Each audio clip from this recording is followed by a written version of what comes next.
오늘 제목은 말세를 만난 우리에게, 이런 제목입니다. 11절에 보면 말세를 만난 우리를 깨우치기 위하여 기록되었느니라. 그러니까 성경에 있는 모든 말씀들은 본보기가 되고, 그리고 말세를 만난 우리를 깨우치기 위하여 기록되었다, 이렇게 되어 있는데요. 그래서 여기에 근거해서 말세를 만난 우리에게, 이런 제목을 잡았습니다. 한번 따라서 합시다. 말세를 만난 우리에게. 지난 주일 오전에는 저도 실시간 영상 예배를 드렸습니다. 우리 교회에서 예배 드리는 것을 제가 함께 예배 드렸고요. 오후에는 다른 교회, 당진이 아닌 다른 교회에서 헌신 예배 설교를 하게 됐습니다. 삼남전도의 헌신 예배인데, 거기도 그 교회는 우리 교회보다 약간 좀 규모가 작은 그런 교회이긴 한데요. 남전도회가 상당히 많이 이렇게 활성화되어 있더라고요. 삼남전도회 한 40대 초반 정도 되는, 초중반 되는 그런 그룹인 것 같은데, 본인들이 사회도 보고 또 대표 기도도 하고 특송도 나와서 준비하고 또 헌금도 하더라고요. 쭉 헌금 바구니 돌리면서 헌금도 하고 헌금 기도도 하고, 전체적으로 다 준비하고 진행하는 그런 모습을 볼 수가 있었습니다. 그래서 이제 그날 오후에 설교를 하게 됐는데요. 그리고 나서 목사님하고 같이 식사를 하면서 이런저런 교제를 나누게 됐습니다. 목사님들이 만나면 무슨 얘기를 할까요? 교회 얘기하죠. 그래서 교회에서 어떤 행사를 하고 있다. 특별히 코로나19를 이제 마치면서 어떻게 하면 교회가 숫자적으로나 또 재정적으로나 또 영적으로나 회복이 되게 할 수 있을까 하는 이제 그런 이야기들을 서로 나누고요. 또 그리고 마음속에 품고 있는 생각들이나 혹시 고민들, 이런 것들이 있으면 서로 이제 친한 정도에 따라 다르긴 하지만 또 그런 이야기들도 합니다. 그런 이야기만 하느냐? 그게 아니고 성도들 이야기도 합니다. 우리 교회에 이런 성도가 있는데 이런 성도가 참 너무 훌륭하다고, 너무 괜찮다고, 볼 때마다 목사지만 은혜가 된다고, 이제 그런 이야기들을, 간증 이야기들을 하고요. 또 반면에 또 그렇지 않은 경우도 종종 있습니다. 우리 교회 이런 성도가 있는데 글쎄 이런 면 때문에 속상하다고, 참 너무 마음이 안타깝다고, 이런 이야기도 하게 되죠. 이런저런 얘기를 서로 나누면서 서로 목회에 대한 경험을 공유하고 서로 배우는 그런 시간을 갖게 되는 거죠. 이 목회자들은요, 늘 이 성도들을 향해서 어떤 말씀을 전할까 하는 그런 생각이 있기 때문에 어디에 있든지 간에, 무엇을 하든지 간에 교회 생각, 또 설교 준비, 이런 것에 이렇게 늘 이렇게 파묻혀 있다, 휩싸여 있다, 또 늘 생각하고 있다라고 보면 될 것입니다. 그런데 이분과 교제를 나누면서 그 교회 목사님 교회의 한 고등부 여학생의 이야기를 들었습니다. 그 여학생이 이단에 빠졌어요. 요즘 한참 이제 TV에 나오는 이제 그런 이단에 대한 이야기입니다. 그 이단의 교주는 자신을 예수라고 하고 메시아, 구원자라고 말하고 있지 않습니까?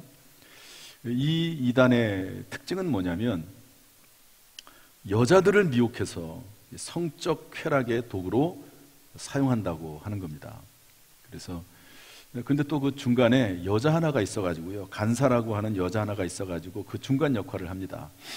그 이단 교회에 미혹되어 있는 여자들 중에서 키도 크고 날씬하고 예쁘고 이런 여자들을 그 교주에게 이렇게 넘기는, 연결해주는 역할을 그 여자 하나가 합니다. 아무리 생각을 해도 아니 왜 그런 말도 안 되는 그런 일에 끼어들고 또 그리고 그런 미혹에 빠질까 이런 생각을 하는데요. 한번 그 길에 들어서면 헤어나기 어렵지 않나 하는 그런 생각을 해보게 됩니다. 그런데 그 목사님에게 있었던 고등부 여학생 하나, 그 여학생이 교회를 뭐 잘 나오거나 그런 아이는 아니에요. 교회를 뭐 대충 나오고 교육도 제대로 받지 못하고 이단이 무엇인지도 모르고 이러니까 그 그냥 교회에다가 얘기도 안 하고 뭐 다른 교회 덜컥 가가지고 거기에서 이렇게 생활하다가 이단에 빠지게 된 것이죠. 저는 그 이야기를 들으면서 이 이단 교회가 교주에게만 그렇게 어떤 성적인 문제를 일으키는 그런 줄 알았더니요, 그게 아니고 그 이단 교회도 지역이 다 있거든요. 그 지역이 전국에 흩어져 있습니다. 그 지역에서도 그 이단 교회를 담당하는 그 목회자가, 뭐 목사라는 말도 꺼내기 싫지만 그 목사가 그와 똑같은 일을 하고 있는 거예요. 그 여학생이 어쨌든 친구의 손에 이끌려서 교회에 등록을 했습니다. 그래가지고 처음에 가는데, 여러분 이단이라는 게 그렇잖아요. 처음에는 비슷한 것 같아요. 뭐 건물도 비슷한 것 같고 말하는 것도 비슷한 것 같고, 그런데 이단이라고 하는 말 자체가 끝이 다르다는 의미잖아요. 점점 달라지는 거예요. 그러다가 그때가 되면 이제 어느 정도 사람들하고도 친분을 맺고 이래가지고 그 교회를 잘 빠져나가기도 어렵죠. 그런데 어느 날 그 학생들을 다 불러 모아놓고 세워놓고 그 앞에서 그 이단교회 목사하고 그 중간에 있는 여자 간사가 하나가 있는데 학생들이 보는 앞에서 성행위를 하더랍니다. 이렇게 상상이 되십니까? 여학생 아이들이 있는데 그 앞에서 성행위를 하는 거죠. 그러면서 하는 말이 뭐냐면, 너희가 하나님과 이 교회의 목사님을 사랑하지 않냐? 그러면 사랑하면 마음을 드려야 되지 않겠냐? 그리고 몸을 드려야 되지 않겠냐? 이렇게, 여러분 몸을 드린다는 말이 뭐죠? 하나님 앞에 충성하고 헌신하고 봉사라고 하는 의미잖아요. 성경의 의미가. 그런데 이 사람들이 그걸 곡해가지고 몸을 드려야 된다. 그래가지고 그런 짓을 하게 하는 거예요. 또 젊은 애들은 또 분위기라는 것도 있잖아요. 그래가지고 거기 휩쓸려가지고 한 번 그런 일을 하게 되고 두 번 하게 되고, 그뿐만 아니라 이제 학교에도 그 간사가 찾아와가지고 전화해가지고 모텔로 끌어들여가지고 또 그 못된 짓을 하고 그렇게 했다는 겁니다. 그러다가 그 여학생이 결국에는 자살하고 죽었어요. 그런 일을 저에게 이제 그 목사님이 얘기를 해주더라고요. 그런 것들에 대해서 교육을 좀 미리 받고, 절대로 다른 교회에 이렇게 함부로 가거나 그 정체를 모르는 교회들, 이 교회들을 이렇게 쭉 살펴보면은요, 그 교회가 이단 교회인지 아닌지, 문제가 있는지 없는지 그런 것들을 파악을 해야 되거든요. 기본적으로 정통 교단들이 있습니다. 교회에. 그 정통 교단들이 아닌 교회에 함부로 등록하는 일은 절대로 있어서는 안 되거든요. 그런데 모르니까, 교회도 안 나오고 또 말씀도 제대로 듣지 못하니까 이제 그런 일에 빠지게 되는 겁니다. 그래서 결국 그런 안타까운 일이 그 교회에 벌어졌다 하는 것을 이야기를 듣고 참 마음이 아픈 그런 일이 지난 주일날 있었습니다. 제가 그 이야기를 들으면서 참 정말로 지금은 말세다, 마지막 때다. 왜냐하면 성경에도 그런 말이 있거든요. 특별히 이단들이 일어나가지고 그 이단들이 사람들을 미혹해서 교회 다니는 사람들, 이단들의 특징이 뭐냐면요, 교회 다니는 사람들을 미혹을 해요. 왜냐하면 교회 다니는 사람들은 끌어들이기 쉽거든요. 어느 정도 성경에 대한 지식도 있고 그러니까 처음에 성경으로 접근을 해가지고 마치 기존 교회인 것처럼 그러면서 아주 너무너무 잘해주는 거예요. 그러면 점점 빠져들어가지고 결국에는 그런 상상할 수도 없는 그런 어려운 일을 당하게 되게 되는 것입니다. 성경에는 지금에 대해서 뭐라고 말씀하고 있냐, 한번 베드로전서 4장 7절 말씀 한번 읽어보겠습니다. 베드로전서 4장 7절 다 같이 시작. 만물의 마지막이 가까이 왔으니 그러므로 너희는 정신을 차리고 근신하여 기도하라. 만물의 마지막이 가까웠다. 베드로전서 1장 20절 말씀에는요, 예수님께서 우리 죄를 대신해서 십자가에 죽으셨다는 말씀을 하면서 예수님에 대해서 이렇게 설명하고 있습니다. 한번 20절 읽어보겠습니다. 시작. 그는 창세전부터 미리 알리신 바 되시니나 이 말세에 너희를 위하여 나타내신 바 되었으니. 여러분, 예수님이 언제 나타나셨다고요? 말세에, 마지막 때. 그러니까 예수님이 오신 그 순간부터 이미 이 세상은 마지막 때에 접어들었다는 것을 알 수가 있습니다. 요한 사도는 이렇게 말씀하고 있습니다. 요한일서 2장 18절 말씀 보면 다 같이 한번 읽어보죠. 시작. 아이들아, 지금은 마지막 때라. 적그리스도가 오리라는 말을 너희가 들은 것과 같이 지금도 많은 적그리스도가 일어났으니 그러므로 우리가 마지막 때인 줄 아노라. 적그리스도, 이단의 교주들, 자기가 그리스도라고 하고 메시아라고 하고 구원자라고 말하는 그런 사람들이 일어나는 것을 보면 마지막 때가 임했다 하는 것을 알 수 있다는 거죠. 옛날에도 이런 이단들이 있었지만 지금은요, 더 극심해지고 더 악해지고 더 사람들을 심하게 미혹해가는 것을 볼 수가 있습니다. 여러분, 이 세상에서도 지구의 종말이 가까이했다고 말하고 있지 않습니까? 지구의 종말을 12시라고 본다고 하면 지금은 12시 5분 전이다, 5분밖에 안 남았다, 3분 전이다, 2분 전이다, 어떤 통계는 1분 전이다, 이제는 지구의 종말이 1분밖에 남지 않았다, 이렇게 얘기하는 그런 통계 사이트도 있습니다. 이러한 지구의 종말을 최대한도로 줄여보기 위해서 친환경 정책을 말하고 있고 탄소 중립을 이야기하고 있지요.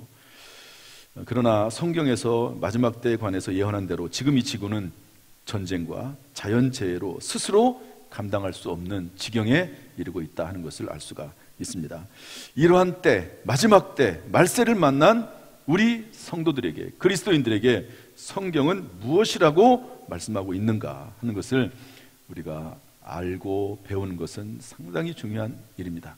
오늘 말씀을 통해서 하나님께서 우리에게 주시는 교훈들을 찾아보려고 합니다. 첫 번째로 우리 7절 말씀 다 같이 읽어보겠습니다. 7절 다 같이 시작.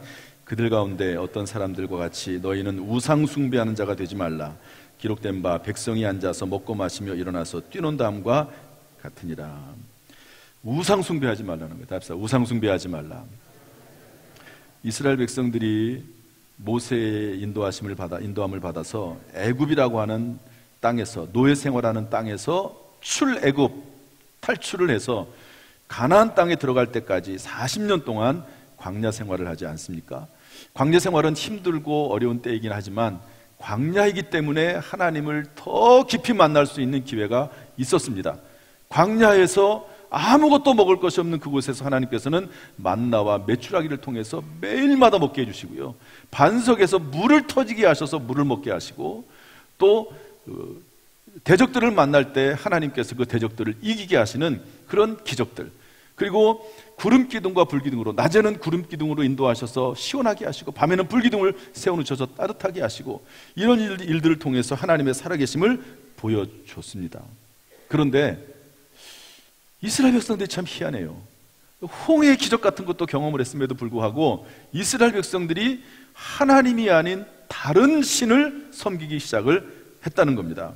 여기에 대해서 성경은 말하기를 마지막 때가 될수록, 말세가 될수록 하나님이 아닌, 창조주 하나님이 아닌 다른 것들을 섬기는 일에 대해서 그런 것들을 절대적으로 금해야 된다라고 말씀하고 있는 것이죠. 여러분, 하나님만이 창조주이시고 전능자이시죠. 여러분, 대만이나 일본에 가면 수십만 개의 신이 있습니다. 여러분, 대만에 가보셨나요? 일본에 가보셨나요? 그러면 집집마다 이렇게 앞에 모시는 신들이 있어요. 이렇게 세우는 게 있습니다. 그러면 들어갈 때 거기다 절하고 나올 때 또 절하고 그렇게 하거든요. 어떤 집에 가면은요, 돼지를 신으로 섬겨요. 그래가지고 돼지 신한테 가가지고 오늘도 잘 보내게 해달라고 돼지 신에게 절하고, 들어올 때도 돼지 신에게 절하고, 어떤 사람은 원숭이에게 절하고, 심지어는요 이런 물건, 자기가 만든 물건을 신으로 섬기는 그런 경우도 있습니다. 이런 것들을 보면 참 사람이 얼마나 어리석은지 모릅니다.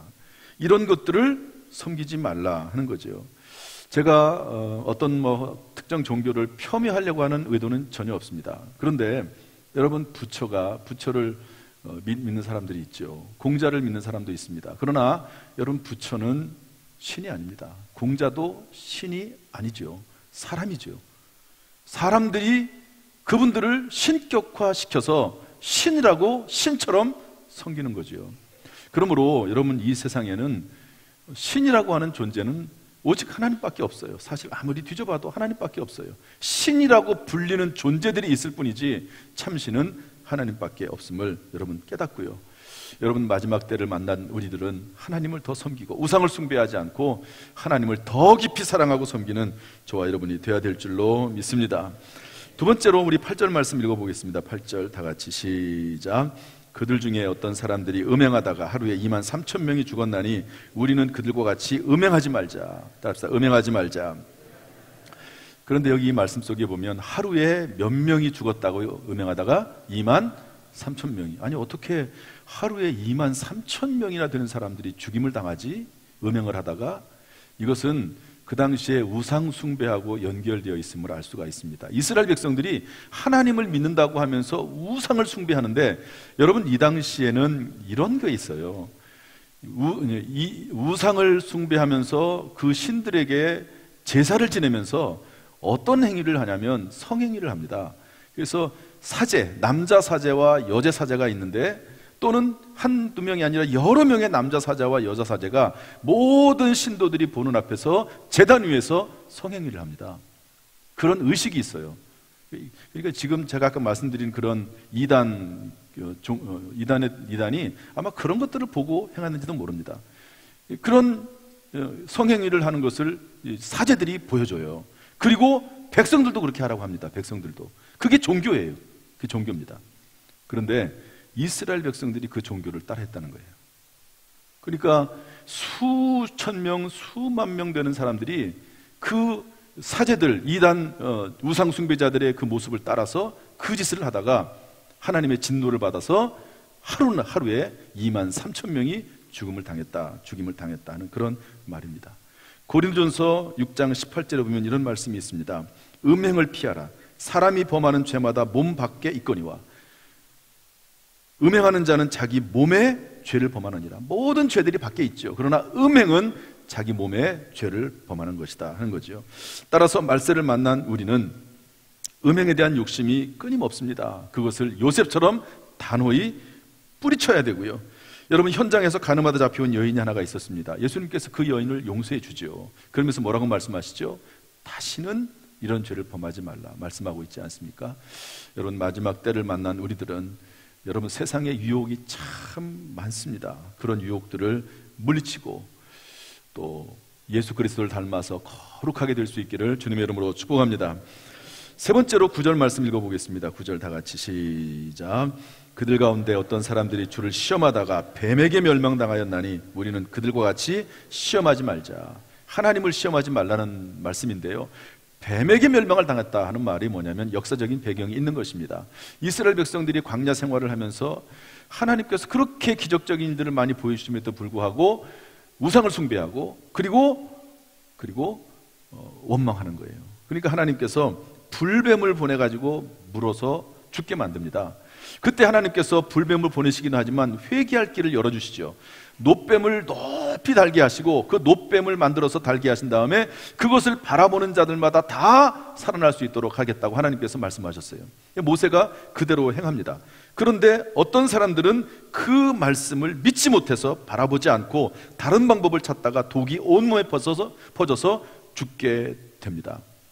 여러분, 병원 구급차에 보면 그 뱀의 그림이 혹시 그려져 있는 것을 보신 적이 있습니까?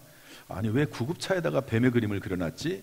이런 보신 적 있을 거예요. 십자가의 모형에다가 뱀이 이렇게 이렇게 있는 것을. 이게 뭐냐면 뭐 사탄, 마귀 그런 의미가 아니고 여기 있는 것처럼 이 성경에 있는 말씀처럼 구리뱀, 놋뱀을 바라본 자마다 하나님께 살려주겠다고 하는 약속의 말씀을 생각을 하고 거기에 근거해서 그걸 붙여 놓은 것입니다. 그런데 여기에서 말하는 놋뱀은 예수 그리스도를 의미하죠. 우리를 위해서 십자가에서 죽으신 예수 그리스도, 그분을 바라보는 자는 구원을 받는다는, 놋뱀을 바라보는 자마다 구원을 받듯이 예수 그리스도를 바라봄으로 말미암아, 예수 그리스도를 믿음으로 말미암아 구원을 주시겠다고 성경에서 우리에게 약속을 해주고 있는 것입니다. 그런데 어떤 사람들은 그것을 믿지 못해서 다른 길을 찾다가 허무하게 인생을 마감하는 사람들이 있습니다. 따라서 말세를 만난 저와 여러분은 예수 그리스도에 대한 하나님의 말씀을 의심하거나 시험하지 말고 오직 십자가에 달리신 예수님을 믿음으로 바라보는 저와 여러분 될 수 있기를 주님의 이름으로 축복합니다. 네 번째로 우리 10절 말씀 읽어보겠습니다. 10절 다 같이 시작. 그들 가운데 어떤 사람들이 원망하다가 멸망시키는 자에게 멸망하였나니 너희는 그들과 같이 원망하지 말라. 따라합시다. 원망하지 말자. 원망하지 말자. 그런데 오늘 성경 말씀에 보니까 재밌는 표현이 있어요. 멸망시키는 자에게 멸망하였나니 이렇게 되어 있습니다. 여러분 원망하면 멸망시키는 자가 다가옵니다. 원망이나 미움은 저주를 불러오고요, 멸망시키는 자의 먹잇감이 됩니다. 마귀는 우리를 삼키려 할 때 우리에게 먼저 불평과 불만과 원망과 미움을 심어준다는 것을 잊어서는 안 됩니다. 여러분, 예수님을 팔아넘긴 가룟 유다라고 하는 사람이 있습니다. 요한복음 13장 2절 말씀 보면 그 가룟 유다의 마음에 예수를 팔려는 생각을 집어넣어 줬다고 기록이 되어 있습니다. 마귀가 자꾸 그 마음속에 그런 생각을 집어넣어 주는 거죠. 예수 저 사람을 팔아넘겨야 되겠다. 그런데 그런 생각을 집어넣어 주면서 어떤 생각을 집어넣어 줬을까요? 예수님에 대한 불평, 예수님에 대한 불만, 예수님에 대한 원망, 이런 것들을 잔뜩 심어 줬겠죠. 그러니까 결국에는 예수를 고발해서 예수가 십자가에 매달려 죽게 하게 된 것입니다. 물론 하나님께서 계획하신 섭리에 따라 인류의 죄를 대신해서 죽은 거긴 하지만, 십자가에 돌아가시긴 했지만, 그러나 인자는 기록된 대로 가거니와, 예수님은 기록된 대로 가거니와 인자를 파는 자에게는 저주가 있다고 하신 말씀처럼 그 가룟 유다는 저주를 받고 결국에는 나중에 나무에 목을 매달아 후회하고 자살하고 죽지 않습니까? 여러분, 따라서 원망은요, 멸망을 불러옵니다. 멸망시키는 자가 다가오게 합니다. 따라서 이 시간 혹시 우리 마음속에 다른 사람에 대한 원망, 하나님에 대한 원망, 교회에 대한 원망이 혹시 있습니까? 그렇다면 단순하게 생각하지 마십시오. 원망할 만하니까 원망하겠지, 불평할 만하니까 불평하겠지, 그렇게 생각하면 안 됩니다. 사탄 마귀는 그 마음을 이용을 해서 결국에는 원망하게 만들고 불평불만하게 만들고, 그 결과로 원망하는 자가 찾아와서 그 인생을 멸망시켜버리고 마는 거죠. 여러분, 그런 원망들을 멸망시키는 자가 우리 안에 쳐놓은 덫이라는 사실을 인식하고 예수 그리스도의 이름으로 물리칠 수 있기를 주님의 이름으로 축복합니다. 이 시간 원망을 일으키는, 그래서 우리를 멸망시키려고 하는 악한 영 사탄 마귀가 예수님으로 떠나가기를 예수님의 이름으로 축원합니다. 다섯 번째로 우리 12절 말씀 읽어보겠습니다. 12절 다 같이 시작. 그런즉 손질로 생각하는 자는 넘어질까 조심하라. 신앙생활은 자전거를 타는 것과 같습니다. 뭘 타는 것 같다고요? 자전거를 타고 달려가다가 멈추면 넘어지게 돼 있어요. 그냥 서 있을 수는 없잖아요. 한쪽 다리를 내딛고서는 넘어지게 되어 있는 거거든요. 멈추어 서게 되어 있습니다. 여러분, 신앙생활을 중간에 중단하면 됐지 이렇게 생각을 하고 중단하면 넘어진다는 거예요. 주님 다시 오실 때까지 깨어 기도하는 가운데 실족하지 않고 끝까지 믿음의 경주를 다 달려갈 수 있기를 주님의 이름으로 축복합니다. 여섯 번째 13절 말씀 읽어보겠습니다. 13절 다 같이 시작. 사람이 감당할 시험 밖에는 너희가 당한 것이 없나니 오직 하나님은 미쁘사 너희가 감당하지 못할 시험 당함을 허락하지 아니하시고 시험 당할 즈음에 또한 피할 길을 내사 너희로 능히 감당하게 하시느니라. 시험을 감당하라 하는 거죠. 공동번역 성경에는 이렇게 해석하고 있습니다. 시련을 견디어내라. 그 가능성은 하나님께서 피할 길을 주신다는 겁니다. 세상 사람들도 하늘이 무너져도 솟아날 구멍이 있다, 호랑이에 물려가도 정신만 차리면 살 수 있다, 이런 말씀하고 있지 않습니까? 그런데 우리는 살아계신 하나님, 전능하신 하나님이 우리의 아버지 하나님이신 줄로 믿습니다. 우리를 사랑하시는 예수님, 지혜와 능력의 성령님이 우리 안에 계신 줄로 믿습니다. 살아계신 하나님께서 말세를 만난 저와 여러분에게 시련을 견딜 수 있는 지혜와 능력을 주시기를 주님의 이름으로 축원합니다. 마지막 일곱 번째로 16절 말씀 읽어보겠습니다. 16절 다 같이 시작. 우리가 축복하는 바 축복의 잔은 그리스도의 피에 참여함이 아니며 우리가 떼는 떡은 그리스도의 몸에 참여함이 아니냐. 여러분, 예수님께서 십자가에서 피를 흘리시고 또 고문을 당하시면서 살을 찢기심으로 우리가 그 예수 그리스도로 말미암아 구원을 받은 줄로 믿습니다. 그런데 그것은 우리에게 영원한 공급처가 되신다고 하는 것이죠. 그래서 다윗은 시편 1편에서 우리를 시냇가에 심은 나무와 같다고 비유했습니다.